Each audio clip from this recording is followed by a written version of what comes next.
Hey there folks, I'm looking to the next GT7 weekly challenges of October week 4th. In other words, October 24th to October 30th. Starting with the Jimny Cup at Big Louise Short Track Reverse layout. Which I am driving a Suzuki Jimny XC, but not just any Suzuki Jimny XC, it's the Suzuki Jimny XC with the Swift motor. So in other words, 200 miles per hour build pass. Full truck here. Yeah, as you can see, it is going all over the place. On top of it. I might as well get this done as quick as I can, because it's the Jimny event after all. In the Jimny event, I have no remorse for this. At the end. I just want to get done and over. So, what better use than using the Jimny with the Swift motor, because they allow it. So it's like, okay, go ahead. So thus I have the Jimny here that drives about 200 miles per hour, which is kind of shocking because you wouldn't think it would with all the aerodynamic stuff. But yep, you can have this up to 200 miles per hour, which is, I'm just gonna say, it's crazy. It's a crazy vehicle at this rate in terms of horsepower. It does make me wonder if it's better than a regular Swift though, at the end of the day. It does make me wonder on that matter. Matter of fact, I think I have a thought in the future, like maybe when I get back around to either doing fun size speed or pedestrian speed, I might do a Swift build of this one. Or those maybe. I just have to see how far I have to detune it though. Because I know I have to detune the tar out of that at the end of it. But then again, the Swift is already low in horsepower too. It's normally like, I want to say 150 to 200. But I cannot remember about the newer one. I think the newer one's a lot more vertical. So they try to make it more edgy. So it's like, considering especially if you've seen Tokyo Stream Racer, the brand new one for Steam, which I hope it comes to PlayStation sometime soon. If you've seen that game, you'll see like a special version of the Swift in that one too. That one looks crazy. That one looks very crazy in comparison. For the 2022 version. But yeah, not only that, Tokyo Stream Racer has the newer one on top of it. So that clearly shows you that, yeah, GT7 needs to add the newer one eventually, even though the newer one may not matter because, I don't know, it might not, I don't know, it really depends. Yeah, here's all the other Jimnys, as much as they show as fast as I can, because yeah, I'm just blazing through the snow at the end of the day. But yeah, as the saying goes, when it comes to this track, it's fine. It's fine for a snow track. I think this is the only snow track for now, until they add another one in the future, which it's gonna be a while. It's gonna be a while.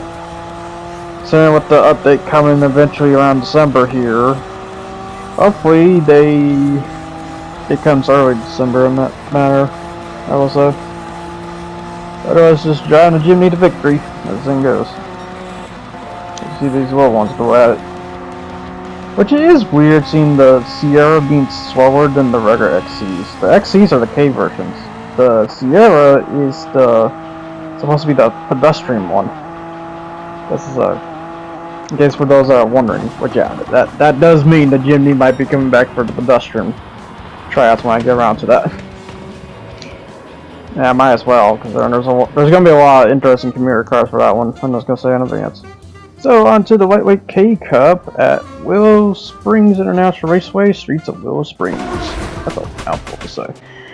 I am driving the Honda S660, the exact same one from the fun size tryouts. Fun fact. Yeah, the exact same one I just did for the video of the introduction, matter of fact. So it's kind of funny in regards. Yep, so it's well enough that you can even just turn around to slap some Comfort Softs tires and put it in one of the lightweight K Cup races. I will note, as you can see the PP there, it's not that high. Or yeah, it's technically not that high. It's 386 to 400, so it might be troublesome for, I want to say skill, but you know, I might get shammed anyway. But anyways. Yeah, Even though, I will say, this is one of the easy ones of the lightweight K-Cups. The later ones, I'd say that's harder is either the Eiger Nordland or the Nürburgring one, for that matter. Those are two tougher ones. This is okay. It's simple. But it does tell you something, though, throughout this race. Where is AutoZam? Where is it? That thing goes. Cause yeah, we have the two OGs, but we're missing the third one, which is the AutoZam AZ1. For those that want to know, or no, it's the Mazda AZ1 too. That thing. Because AutoZam was the maker who made the AZ1, but then they went out of business, and then Mazda turned around and bought AutoZam eventually. I think another company was trying to buy AutoZam too, but they decided to go with Mazda. So, and then Mazda, what they did, nothing with it at the end of the day. They didn't do crap with it at the end of the day. Besides making that AZ1, that's the only thing they did. And I don't know if they got a pretty penny out of it. It sounds like they didn't, so that's probably the reason why they haven't. But if they turn around and did nowadays, people know your history now, so therefore, I would think it would sell a lot better than it should.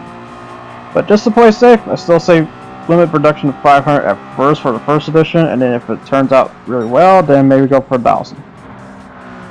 That thing goes. Cause yeah, when it comes to, if you're ever a person who makes cars, I would recommend start at limit production, and then if it's sold well enough, and especially when it comes to sports cars like these or K cars and stuff, because not a lot of people want this at the end of the day. It's mostly enthusiasts. So you have to play the collector's way about things, and a lot of things, a lot of games, and a lot of whatnots are eventually going to play that role eventually, if they so happen to get to that low. Considering, I mean, at this point, to love Xbox, you have to be an enthusiast to love Xbox at this point. But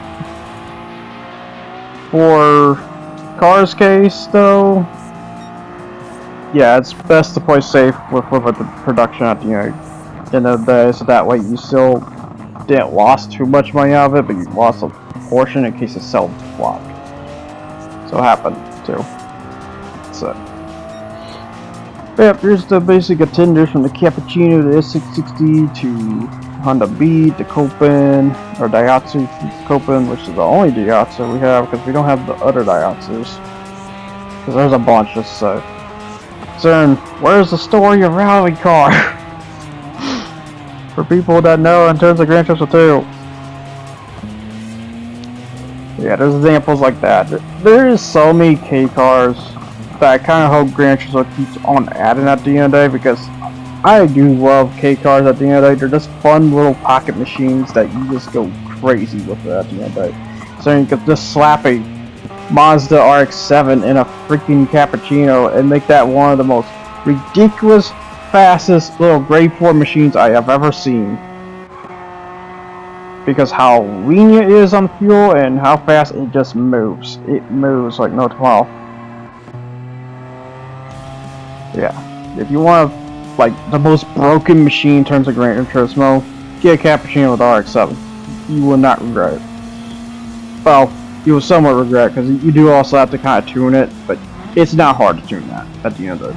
Just with the ride height, if it turns out it's a turning problem, or if because I know like some K cars love clipping against the ground a little bit. And when I say clipping, I don't mean like fake clipping. It just looks like the car is trying to do more than it should at the end of it. I'll just say that. But yeah, if you want the most craziest little K machine, just get a Cappuccino with RX-7 under it. Just holy crap. But yeah, again, it does surprise me, because if Mazda turn around and slapped a K motor, or slapped a just like a one rotor motor into a K car, I think people will go crazy on that. I would think people will go crazy on that.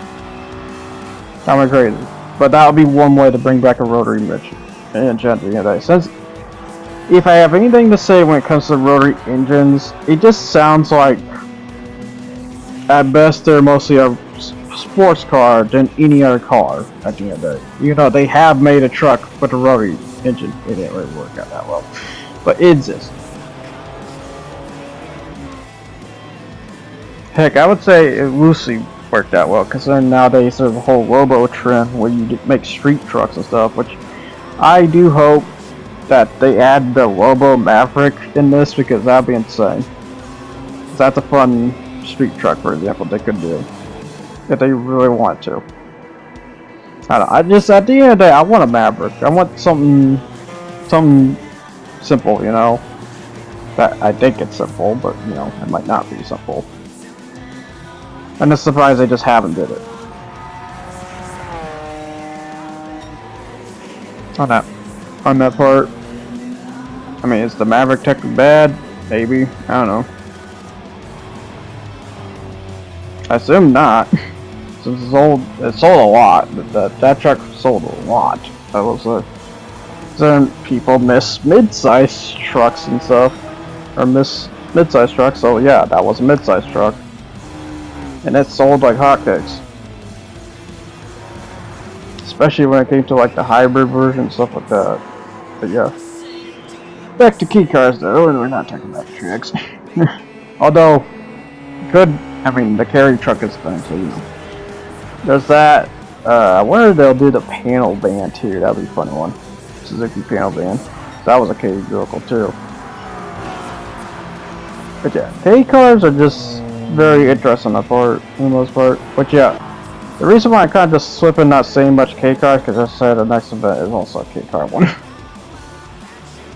So I kind of figure out I need to figure out more things to say. Which yeah, I tried to drift this. You can't. I don't think you can really drift this because it doesn't really have a lot of horsepower to counteract two drifts. So at the end of the day, you just get a slide, and that's all you're getting. That's all you're getting, sir. Anyways, just cross the line already, will you?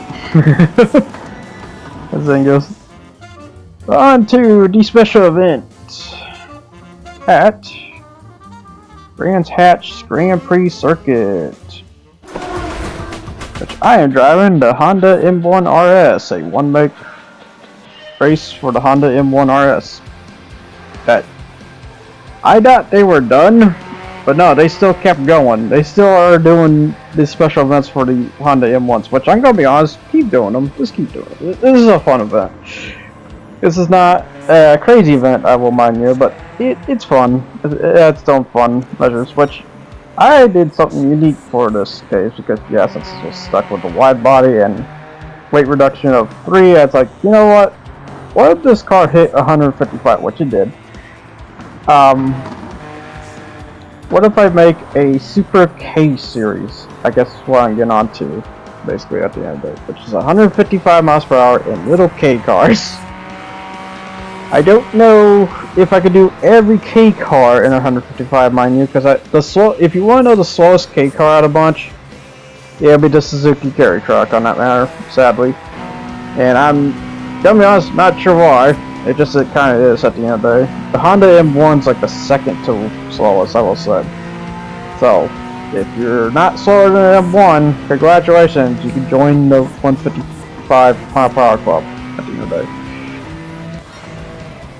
So yeah, this is what it's tuned to at probably the fastest speed possible, because like the Suzuki Jimny, I just want to get done over. So yeah, just driving the good old Splatter at the highest performance I think I ever gave it at the end of the day. Which yeah, in return you get like the funnest experience possible. But this, it's so blazingly fast. It's like wow, like this thing hauls butt at the end of it, because then hit 142 just there in the brain hatch. Like holy crap, that's pretty quick. For a little. But I don't want to say soapbox, but it does kind of feel like soapbox sometimes. I would say a van. It's kind of weird because it's technically also not a van, because a van needs the sliding doors. So, what is the best way to call it at the end of the day? I guess a hatchback, because it does have a hatch at least. So I guess it's that. It's just kind of weird because it has a van design, but it's actually a hatchback. That's the fun part when it comes to the Honda M1 RS. But yeah, like I said, hopefully the electric one's not as bad, but I have no hope on that, I will say. That's the bad part. Because again, it's electric cars. Electric cars are just known to burn their fuel like no tomorrow. And the electric one, in terms of design, is not much that different compared to the RS here. Besides maybe being faster in acceleration, but that acceleration is because of power inertia, which power inertia is, you know, if you take that versus gas fuel, the more inertia you have, the more fuel you're going to be burned. I don't know, hopefully it turns out good. I'd be surprised if not. Or I wouldn't be surprised if not, for the most part. If they so happen to end up adding the electric one, because they went a little crazy with the electric one, from what I've seen. So then they even showed it in Goodwood too, or Goodwood's Hill Climb. Should say. Yeah, very odd for the most part. Yep. So this is driving the M1 to victory.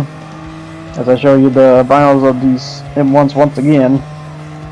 Maybe this is the final event? I don't know. I think I'm done saying the final event. It's done when it wants to be done. As the saying goes. Just objectively said. Yep, time to drive the M1 to victory. So, but yeah, the problem is it's a 5 laps around Brand Hatch, which is a minute 42, so it's going to take a good bit for the most part.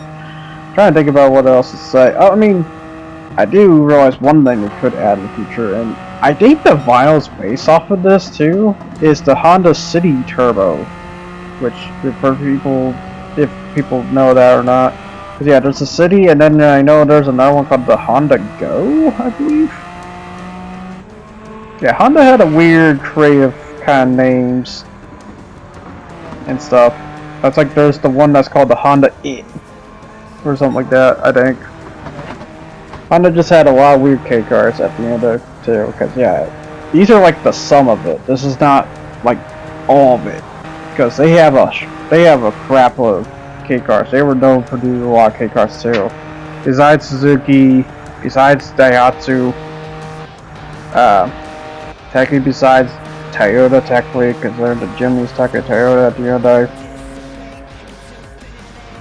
Because yeah, it's kind of funny, because Toyota owns both Suzuki and Daihatsu. Daihatsu, I think they just killed at the end of the day, while they merged the Copen with Toyota to make the Copen RJ, which is sadly over in Japan only. Hopefully we get to see that one over here for a Gran Turismo update eventually.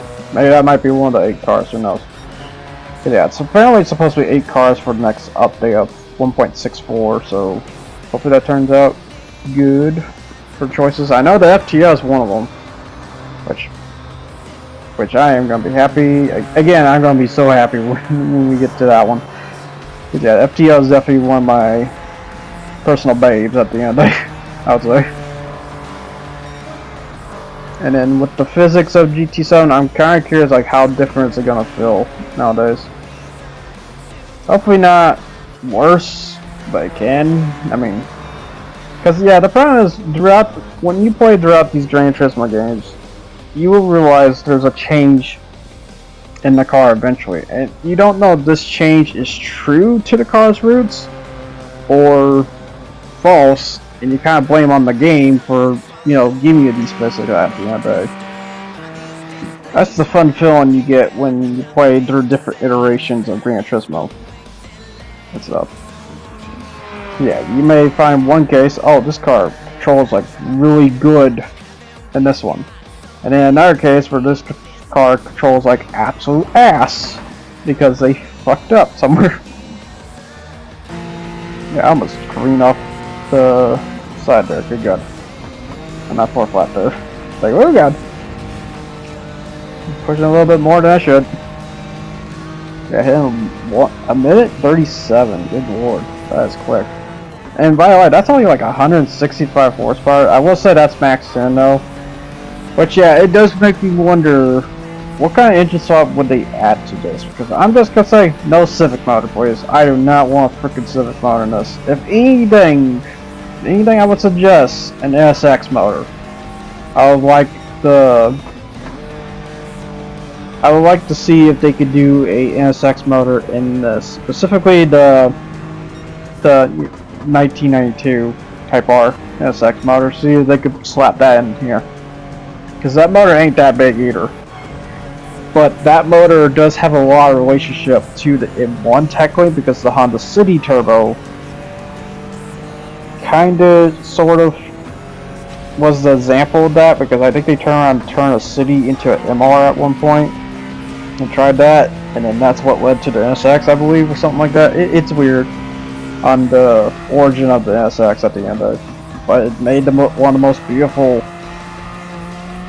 I don't know if it was. Oh yes, I would say supercar yesteryears. I wouldn't say supercar nowadays. I would say more of a sports car nowadays. At its speeds, it's only like 300 horsepower, which is really low, and that's why I didn't really sold that efficiently. But yep, on to the next one, which is the Race of Turbo Sports Cars at Hawkins Glen Long Course version, which I am driving the Mazda RX-7 FD 2002. But yeah, speaking of RX-7, eventually we might get the older RX-7 eventually, which is 1991 or 1992, the E-Fini RX-7. That's what I'm referring to. Yeah, eventually we might be getting that one, which has a little bit different, if I recall, different lights in the front and stuff. Besides the back being kind of just basically the same, and, well, if we're talking about real life, probably eternal differences too, like not making a most complicated turbo system possible, although this one might still have it at the end of it, I'm not sure. I mean, considering this still has pop-up lights too. Great part. You would think it would have, like the NSX did, because, matter of fact, the NSX has two as well, which is the 2002 Type R, which got rid of the pop-up lights and went with just regular headlights. Even though those were kind of ugly on it, I will say, I'm not gonna lie. Because I don't know what kind of plaster of headlights they did to the NSX on 2002 one, but I did not like that one, I will say, a little bit. Because I don't know what they did on that one, but I am surprised they didn't do the same treatment to the RX-7 in Mazda's case. I don't matter. Probably because they do, that would look like crap. I'm gonna guess. That's my guess. But then again, you see RX-7 and Mia's, they have fixed headlights, so I don't know. Very weird on that matter. Yeah, this car can get very whippage, I will say, around corners. That's because I think I kind of made it nose heavy with the front spoiler being a bit higher than it should. It is what it is. Because that's the thing I tried to figure out. It's like how much does it want in the front at the end of it? Because it's good giving the front spoiler a good amount. I would always suggest whenever it comes to the front skirt. Well, yeah, I would say front skirt. What aim that into the middle of the bar, while the back be a little bit further back, I would say. Or in this case, the spoiler would be further back. But you might not need to do that at all, so, you know. Yep, got some interesting things here, because then there's a bunch of R34s, I will say. There's like, I think there's 2 Z-Tunes, 1 regular, or maybe 2 of those as well. There's a lot of dupes going on here. And if I recall, this is one of the newer events too. Just because this was for the Hyundai Atlanta. Because yeah, they always have an event that's kind of suited for the car at the end of it. And this was technically for the Atlanta, but I didn't use this for the Atlanta, I used this for the RAV4 instead. Which was okay. Because yeah, I will say the RAV4 is very good. Kind of shocks me on that one still, because that's still kind of like the best SUV so far. Yeah, you have the Lamborghini Urus, which is a gas hog, and you have all these other ones like the CHR, CRX, having freaking CVTs in them. And here's the weird part: I would love it if it was the purest CVT. No, it's not the purest CVT. It's this fixed speed CVT they did, which is garbage. Also, oh yeah, I forgot to mention our SUV, the Nissan Qashqai, or in other words, the Nissan Rouge. I can't believe it's called that. The Qashqai, or Qashqai, the Qashqai. Gosh, guy. I don't know. It confuses me really bad on that one. For the most part. So you got the R34, you got the Z Performance. But yeah, this thing flies, so noticing. So I guess it's safe to say he probably would have been an opponent if he was able to haul butt throughout this track, but he wasn't really able to. He just mostly, whenever the straights offered, then he goes flying. Although I'm not surprised, the Z Performance has like a 400 horsepower initially. He probably bumped another 5 to 600 there. To move that quick, also. And then you got the Honda Civic Type R, which was in the front, but it's but everyone else is like, yeah, no, you're going the back. You're going the back, sir. With that car, because yeah, the Honda Civic Type R, I gotta say, it's kind of overperformance of its league at this point, because it being because I'll say this, the FF is definitely holding it back at the end of the day. They need to turn around and make it an FR out of the Civic at the end of the day. If they're gonna make it into this high-class sedan at the end of the day, make an FR version. It'd be a lot quicker than the FF version any day. Which is effed up to say this because I know the GT500 one. It's funny because guess who's doing the GT500 now? It's the Honda Prelude. Which the problem about the Prelude? It's based off the Civic platform. When it's based off the Civic platform, guess what drivetrain they're gonna give it? They're gonna give it to FF instead of the FR, like it should have had. Which is dumb. For God's sakes, that always twists my brain the wrong way, and I get where every fan is at on that, because, like, what the hell, why did you not make it an FR? Oh, because it's cheaper to do FF. People didn't want the Prelude to be, if anything, the Prelude should be your expensive option sedan, at best. It should have been your BMW M2, to be honest, or your Supra RZ, to be honest. It should have been like one of those, and it's not. Instead, it's that. It's that Civic Type R right there, which, as much they can, you know, engineer an FF drivetrain, I'm sorry, it's not going to be handling high horsepower, no matter how much you look at it. And you could say the same about FRs, but at least they have more in control than FF. Any day.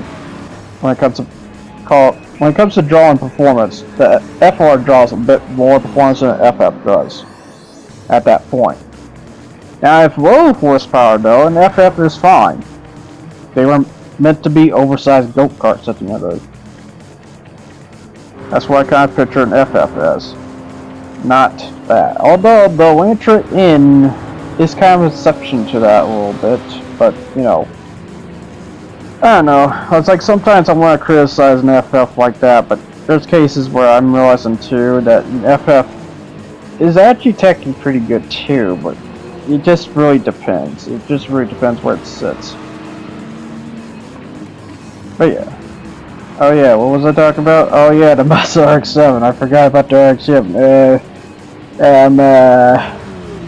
Yeah, what did I really say about the RX-7, to be honest? Because besides being a car I haven't drove for a while, it is a, I mean, I guess to say, it reaches, that is a 200 mile per hour build, I will say. And that's only at 324 horsepower, by the way, with a weight reduction of 1, and not only that, this is my sports 200 mile per hour builds in the future too. Well, I should say the start, I should say. Yeah, that car is the start of that. Also. But yeah, there's gonna be two 200 miles per hour ones so far. There might be a hyper 200 mile per hour league in the future too. I have to see. I don't know. But for now, it's just that one. Just that one hitting 200 mile per hour. There was other ones, but I need to retweak them and stuff. That's the other thing. So, whoa, good God, I hit that. Ran pretty hard. Well, curb, I should say. Those curves are bouncy. You know, Walking Glens has these big giant curves at the end of it. I mean, look how big that is. I think it's like that at the end of the day because either Group 5 racing way back or NASCAR. I don't remember what exactly led to them having giant curves like that. It's kind of decorous, though, I will say. It does look nice at the end of it. It's not too ridiculous, but I do gotta say, it's like, why have the curves so bouncy, though? That's the one thing I don't understand. I mean, I know it's like for these cases to keep you inside track, but not all of them should really kind of have that. Like, these ones should push you back in track at the end. That makes sense, but like, some of them, not really. At the end of it. Yep, so this driving the RX-7 to victory, because yeah, they cannot catch me. I do wonder if I should have just went with sports hard tires, but I don't know. It seemed fair enough. I mean, 700 pp or less. Yeah, that basically results in that victory immediately. So now on to the World Touring Car 700 at 24 Hours Le Mans racetrack. But yeah, I'm not gonna say that name there. 24 Hours or D's. I tried, but it's not gonna be good. Yeah, to the Le Mans. What's the name is? Or Le Mans. I'm not trying to pronounce even that right. But yeah, I am driving the Nissan Skyline 2000 GT KPC 110, I believe. I think. Anyways, it's not the hard top. It's the one afterwards. Or in other words, the Kin Mary, I believe. Something like that. But yeah, I'm driving the Skyline 2000 GTR, but not just any Skyline 2000 GTR, but the Skyline 2000 GTR with the Skyline Silhouette motor. Which yeah, this motor is insane. I gotta say, for this kind of level of grade 4, oh my god, it's good stuff. So how fast I'm moving. Which, by the way, just gotta say, 4 laps till it needs to refuel. In Le Mans case, but yeah, and that's a by 6 times fuel burn, by the way. Yeah, I'm immediately gonna win this at the end of the day. I was gonna say no now, but I'm not surprised because it is a race car motor, so. But yeah, I do have plans to throw these race cars, or I say somewhat race cars, race motors of cars in some way, somehow. I'm thinking of putting them with basically the race cars at the end of the day. I'm thinking of putting them with the race cars at the end of the day, because this is comparable to the grade 4s at the end of the day, except maybe it's slightly faster but less aerodynamic at such. Because no doubt the grade 4s are definitely a lot more aerodynamic than I am in terms of turning loud G's and stuff. But this has a lot more raw speed in return, I would think. But, you know, it could go a different way on that matter. I just have to see more on that logic. Because, yeah, this is what I'm thinking so far for, matter of fact, this is 217 mile per hour build, if I recall. So yeah, it hits 350 kilometers per hour. So, hopefully I got that right, because if I recall, 350 is 217.2, I recall? Something like that. I hope I got that right. But yeah, so what's the changes they might have did for this WTC event? Because I've done this event to heck and back. And all I could say for changes very much, well, they made the Corvette C7 aggressive again, I'll tell you that much. But yeah, now this time he will do 3 laps. But yeah, that Corvette C7's back to the rampage once again. So it looks like they figured out that, oh hey, yeah, he needs to lower the fuel consumption. That's a tad, so that way he doesn't pit in 2 laps, because yeah, the Corvette C7 always pitted in 2 laps when he clearly didn't need to. He just did, so. Because yeah, he was like the Suzuki Swift here, which will pit 2 laps.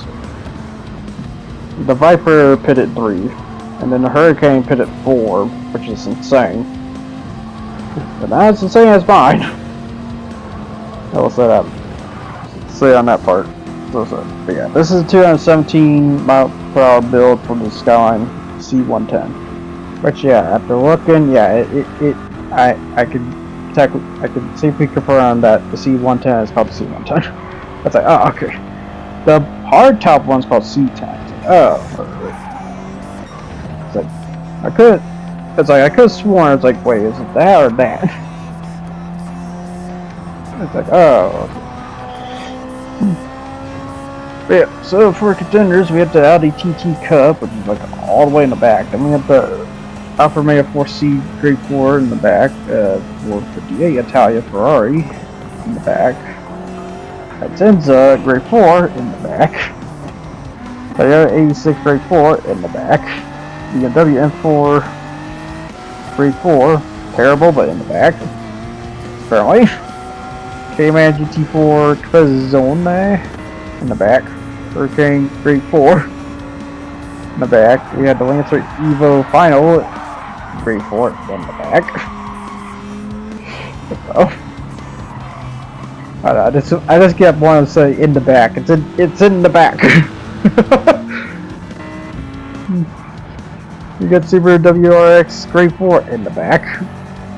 You got NSX Grade 4 and 10th in the back. It's in the back. And you got Aston Martin V8 Vantage Grade 4, which he just sweared balls on. But he's in the back. You have Mustang Grade 4. He's in the mid.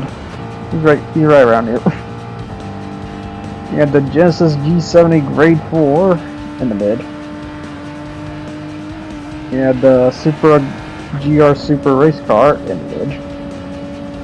You got the here's one that kind of shocks me right now because yeah, usually he has problems, but the Lexus RCF Grade 4 is up here surprisingly. Oh, okay. And then Suzuki Swift Sport Grade 4 is up here surprisingly as well. Which, oh, well, not surprisingly.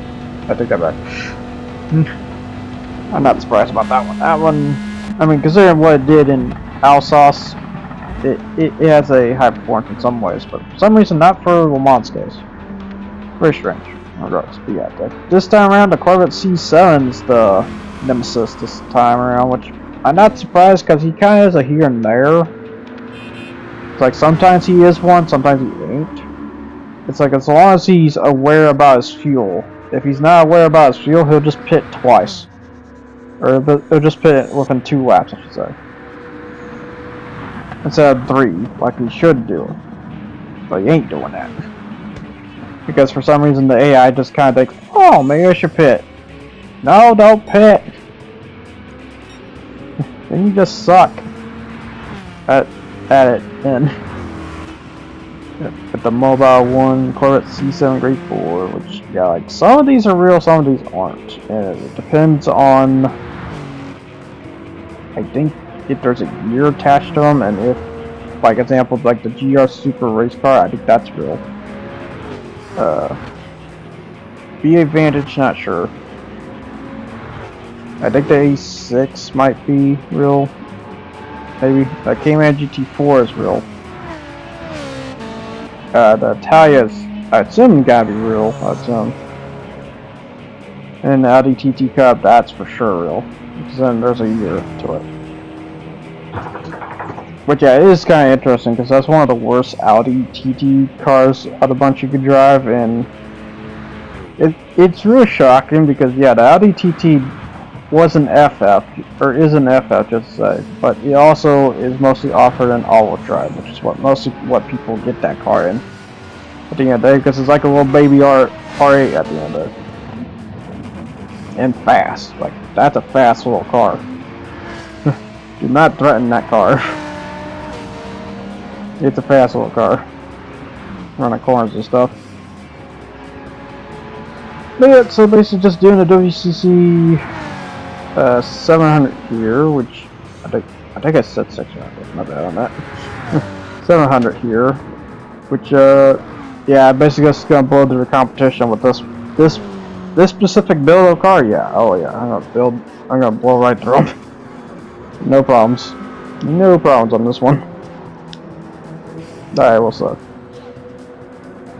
And such. If there's like any problems, it'll be the rain. But this time, I'm just gonna say the rain's just a here and there. It's like it's gonna sprinkle here, but then it's gonna stop, and then it'll sprinkle a little bit more. one of those cases.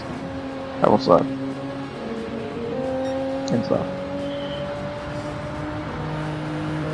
Now, in terms of vlog stuff, well, I should have technically done more uploads this week, but I really kind of did it at best. I did that 12-minute tryouts, which I will say there is a bit more leeway when it comes to that tryouts. I will say the meters of when to hit 130 might actually be like 6,600, so just to say on that, for those that kind of question, if I do end up hitting that 6,600 meters within Special Stage Route X, I will clear that up and we'll say it'll be around there too.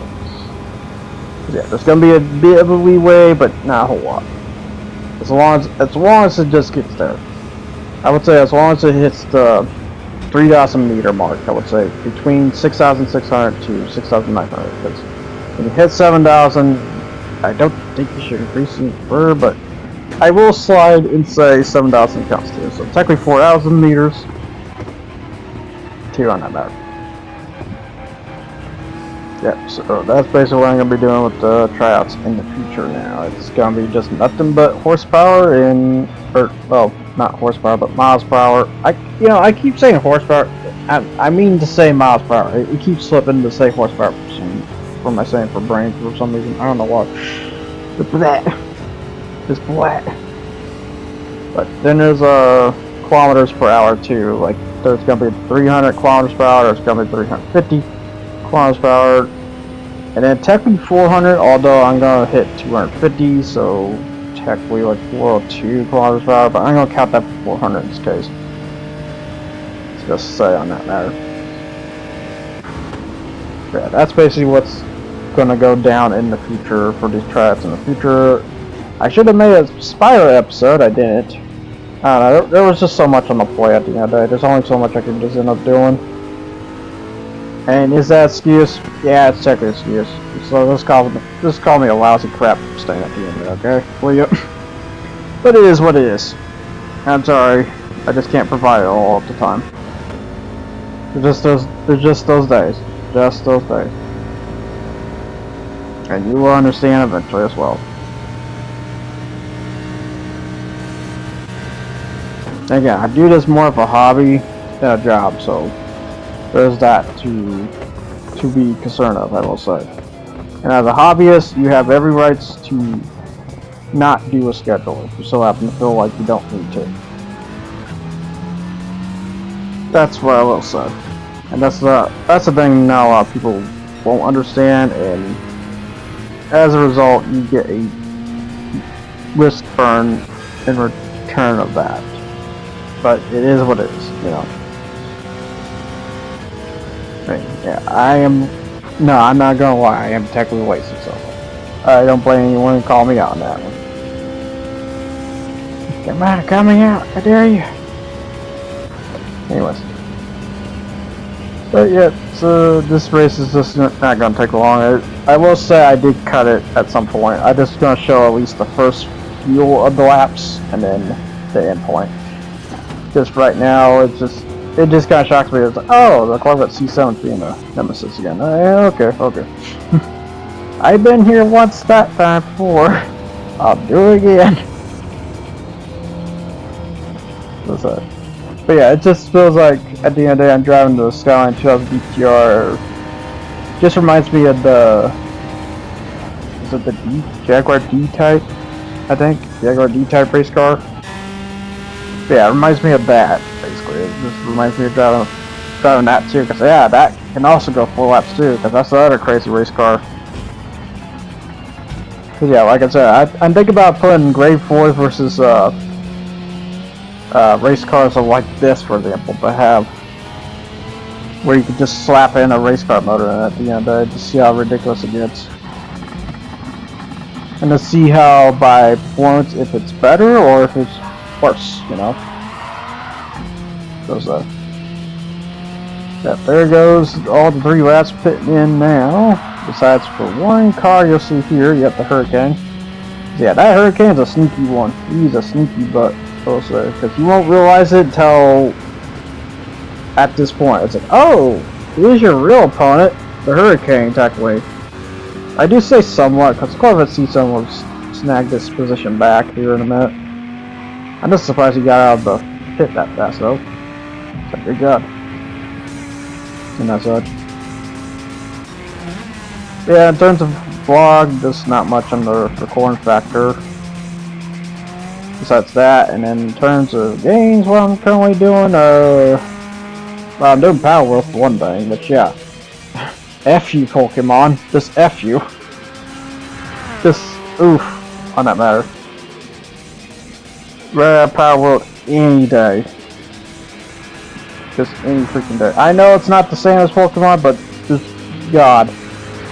The crap that Pokemon has been lately doing, or I want to say what technically Pokemon is what Game Freak is doing.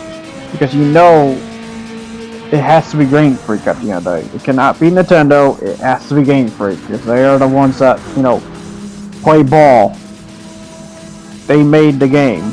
So they technically rule with the Iron Fist. Yeah, because yeah, I will say this is a case where a party is higher than the company. And Pokemon is one of those cases because how much of a budget they have.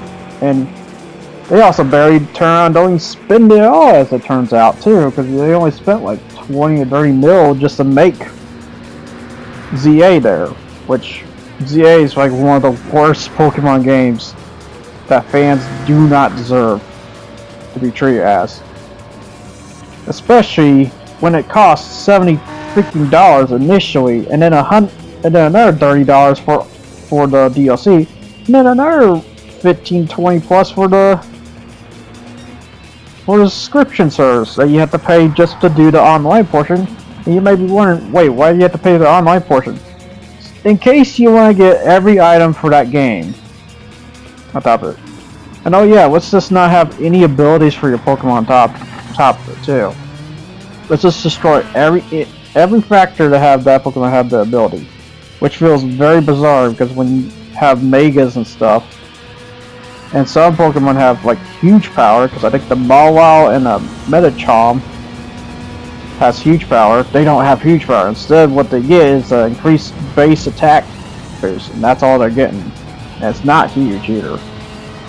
It's just like, yeah, because this I know my Pokemon knowledge. I know it very well because I was a Sun Moon person, and then I left after that because how disastrous I got. It's like it saddens me that this is how they treat their fans at the end of the day. The fans deserve so much more when it comes to these monster games. I want to see the most exploration you can do to a monster game at the end of the day. I want to see a little toy box at the end of the day. There's a reason why I kind of love Gran Turismo 7, because it's not just a racing game where you just, you know, do the events and get to the end as quick as you can, which is what everyone else's goal is basically most of the case, and I kind of hate that because I think there should be more to the game at the end of the day. And Hidden League has technically delivered on that, because if you go in a custom race and then you turn around, have your AIs drive your cars and stuff, it feels like a wondrous experience, I will say. It's not a crazy experience, but it is an example to things to come, I will say. On that. Just, that's why I kind of just picture every game that they should hit. They need to hit that toy box level. They do not hit that toy box level, there is kind of no future for that game. Besides being a repetitive arcade speedrun experience that people have to figure out some kind of means to make it fun at the end of the day. Through either exploits or just doing the same thing again, just faster. Which is not a great future for cars, or not cars, but you know, just anything entirely when it comes to games. Like, there needs to be a toy box.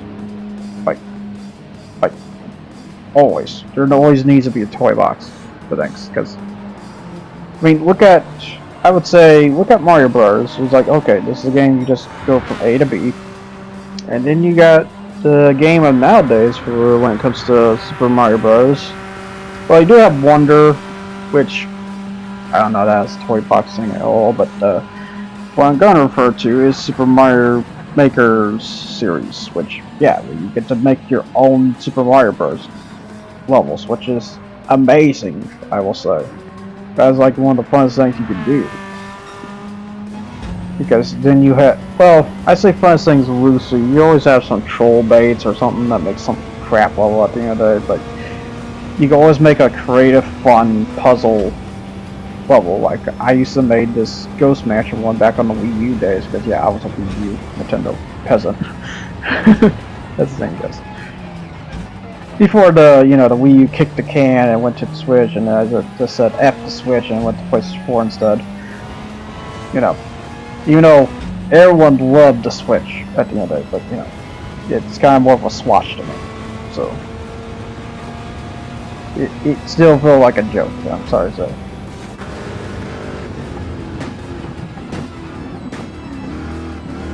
But yeah, at the end of the day, though, it just feels like a game needs to have a lot of customization. Because if you don't offer a lot of customizations, then there's only so much till you're gonna play till you realize it's just, you know, not that entertaining as before. You know, you don't want a repetitive experience. You want a different glance at to deal with it at the end of the day. You know, you don't want too much the same. So then you'll have bad experiences. But not like everyone will get bad experiences, it's just a matter of your attention though, if you're gonna have a bad experience or not.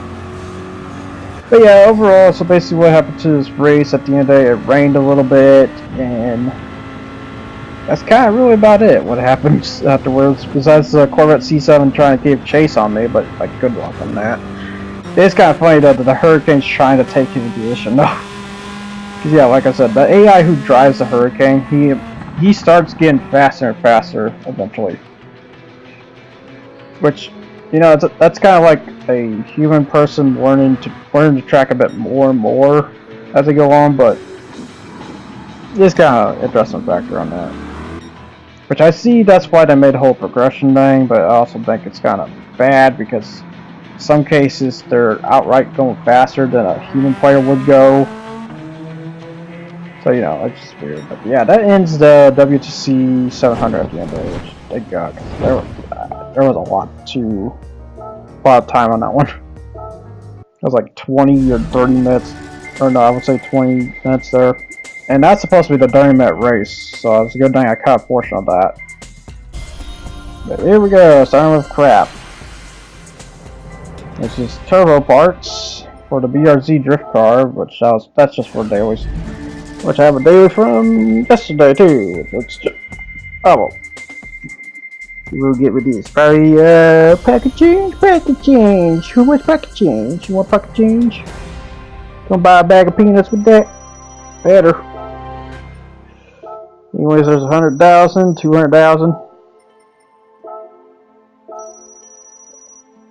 And then there's the car, which yeah, the car can be anything. Anything could be, and it is. I think I have Ford GT in here. I didn't realize that. But what we really get though, actually, yeah, I saw the war in there too. But what we really got though is the Mini Cooper Clubman VGT. It still shocks me that they had a Clubman. But I do love the Clubman though. Which yeah, especially that one. That one was pretty good. Which I didn't know this comes in red and black. I didn't realize that. Which I gotta say, looks pretty good the more I look at it. But yeah, that basically wraps that for this weeklies. Overall, I would say a rank B. Yeah, I would say rank B for that most part. So until then, people, I'll see you guys all next time. You guys take care, and I hope you enjoyed what you watched here.